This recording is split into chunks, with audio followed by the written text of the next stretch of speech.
I guess the first question I have is, how did you get started in music when you were young, Yes. younger, I might say?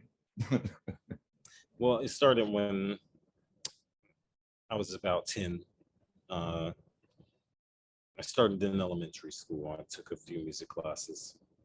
I had been listening to classical music for a while at that point, and it was something I enjoyed. So I got my start making it, and started by playing instruments, piano, cello, and eventually started composition. Like not too long after that. So you've been writing for since you were perhaps 11 or 12. Fantastic. In the early days, were you writing just what were you writing Just like smaller works. for solo piano? And Yeah, good to start somewhere. yeah, fantastic. Did you have any instructors at that time, or were you helping you with writing, or was that something that you just took on the side of your instrumental studies? That was something I kind of started on my own. Yeah. Well, clearly you've been doing it a long time. Gotta It say. feels like a long time. Yes, well, it has been.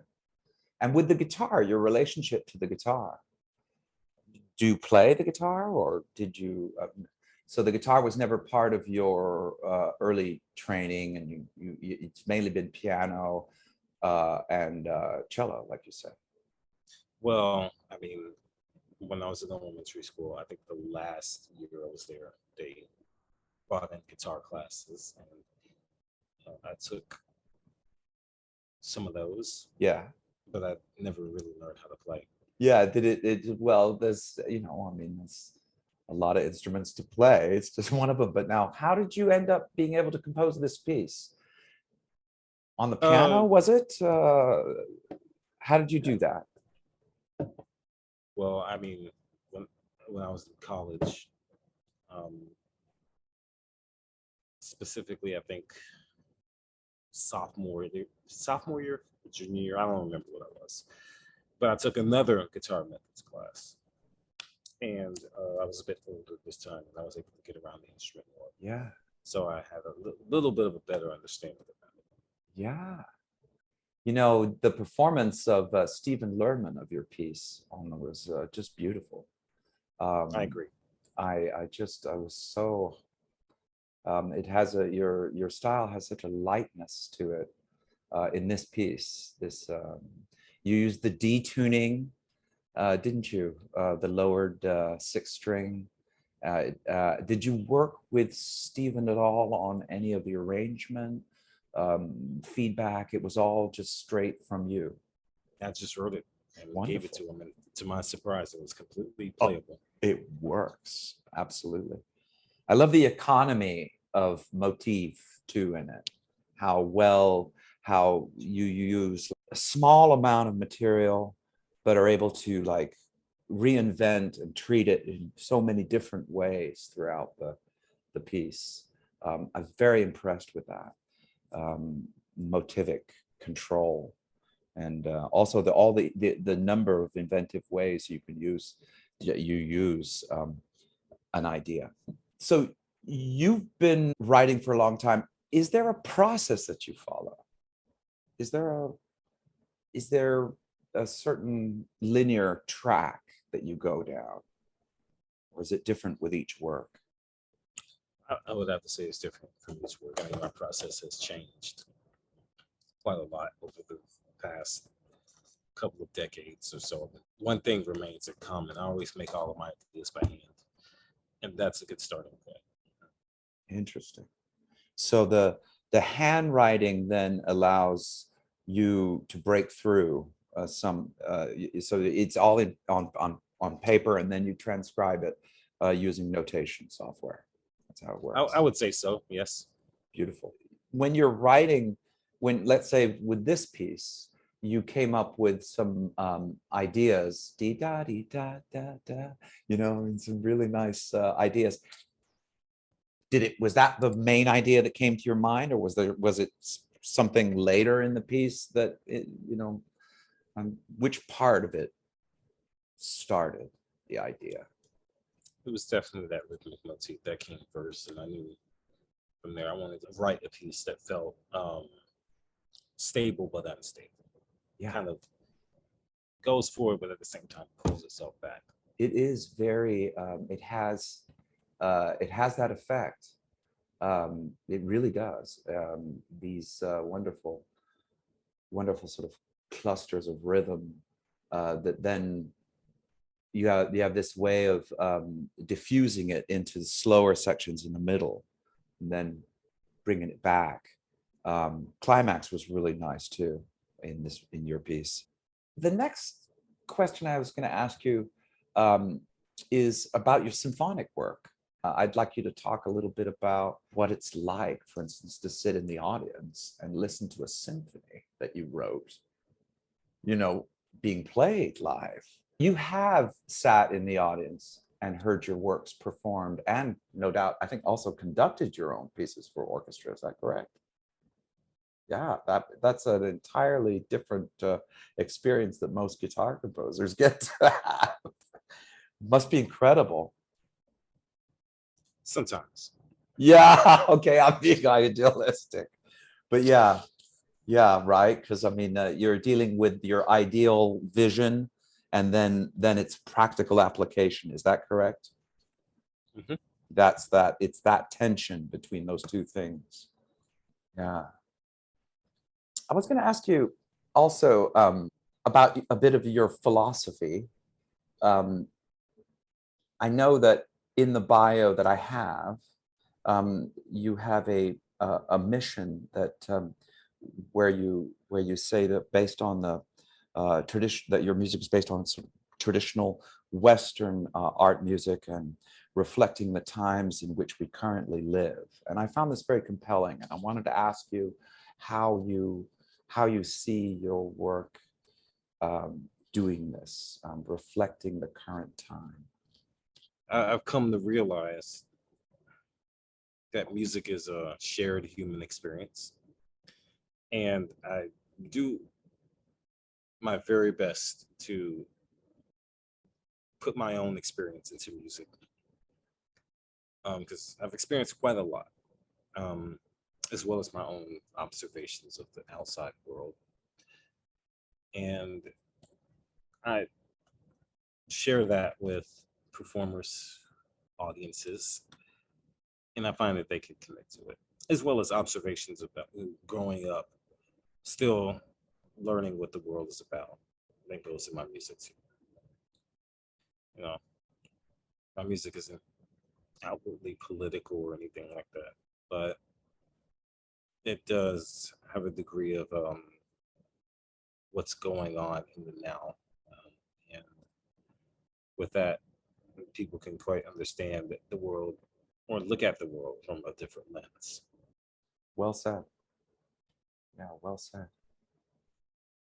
It's a very interesting thing to find ways of expressing something so abstract in something art in your own work. Do you feel that the motivation then becomes what do you think is the most expressive tool to do that with? And what do you think is the most one of your most successful works that has done this?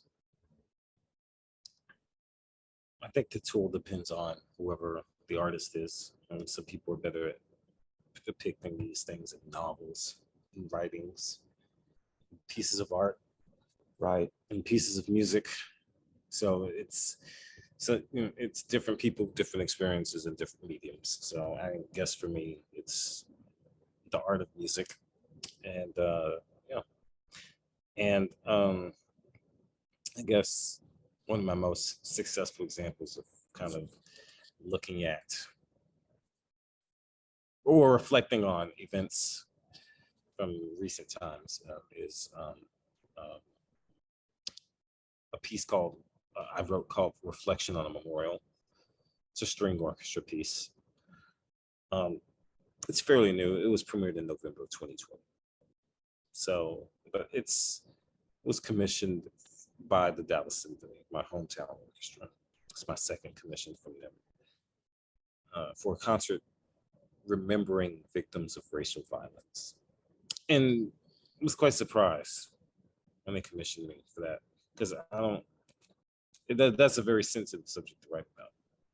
But I chose to write a piece in which what's reflected, which I invited the audience to reflect with the piece as to on a certain subject. So the piece isn't about anyone in particular or any subject or event. It's pretty open-ended. It's been played for that concert. It's been played on 9/11 concerts. It's been played as we were getting out of the pandemic, or as we're slowly making our way out of the pandemic, as a way of reflecting about those times that we lost. The San Francisco Symphony played it last summer. So I was there in San Francisco and heard the orchestra play my piece, and they did beautiful. But with that piece, which is going to be done again in early June with the Silicon Valley Orchestra and Tito Munoz. It's a piece that is very much part of me, but after a listen by the audience becomes part of it as well. Congratulations on that. Yeah, to be successful at creating something like that is really a very admirable thing, for sure. Hard to do. I also wanted to ask you just a couple more questions, and then I'll let you go, because I know you're probably off to go conduct the Youth Symphony. Is that right? Which one? Which one? Yeah, the Dallas Youth. That was done. Which biography are you reading? Well, it's just the one that I had on the that was sent to me. But I mean, yeah, that was way outdated. It's just way. Well, how old is outdated? Probably 2 years. Well, that's not too bad. Because I've already conducted the youth orchestra. You've done it. Most of the stuff, like that list of orchestras that have played my pieces, have increased by like 50. Congratulations on all that. You deserve it. Yeah. Wonderful. Thank you. I wanted to ask you one last question about your relationship with your composer teachers, and what that must have been like to study with some of these great teachers, like I know Libby Larson was mentioned, and Jake Hagee, and if you could just talk a little bit about what it was like to study at that level with some of these artists. I mean, with different teachers, you get different perspectives and different outlooks on music, and sometimes you find that you connect with them deeply on their outlooks as well.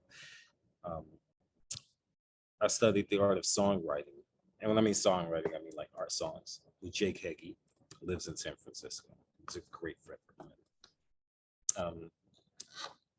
And another thing I studied was kind of band music with Dr. David Maslenka, who is no longer with us. But if there's anything these two taught me, Dr. Maslenka and Jake, was that it's just kind of reinforced what I was discovering, that music is a shared human experience. It was Dr. Maslenka that told me music should not be made from brain to brain, but from soul to soul. So it was really eye-opening to hear something like that, and really reflect on what it means to make music, especially in the 21st century, where we have so many historic things going on. I mean, how are we gonna tell our view to other people that we've never met, to people that will come after us?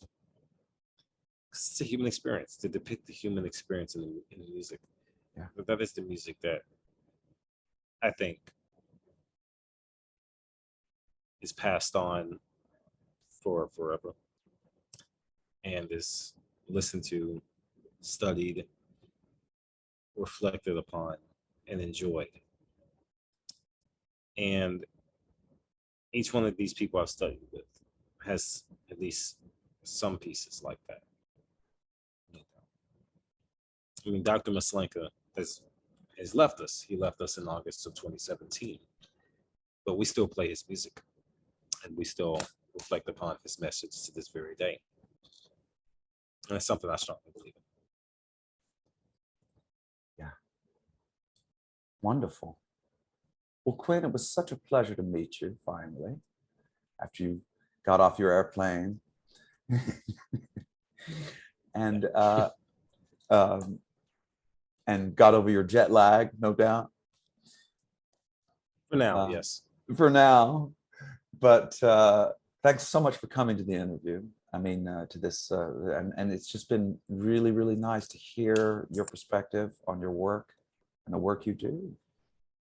And, much appreciated. Thank you. Oh, yeah. And yeah, it was a real pleasure to meet you and to hear your music. And congratulations on this solo guitar piece. Thank you. All right.